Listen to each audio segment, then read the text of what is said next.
Hey, you wanna learn how to do this?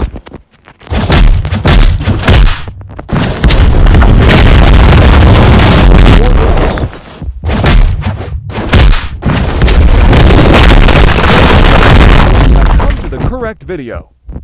Well, first you practice your M1 into flowing water, or lethal whirlwind. It's your choice really. I'll replay in slow motion for you. As you can see, I am facing sideways. That makes it easier, so you don't have to think it over long. That's the most important tip. Okay, my opinion, you should M1 into 1 or 2. Because it's a higher chance of missing one of them. It's like Kyoto, Dino Boy combo, because it's probably made for showing off. So if I were you, I would do uppercut into 1 or 2, etc. So my main account spawns in 2 dummies. So I can show you that uppercut and full M1 south do the same amount of damage.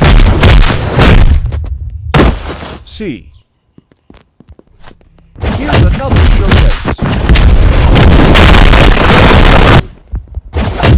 Thanks for watching. Hope this video helps.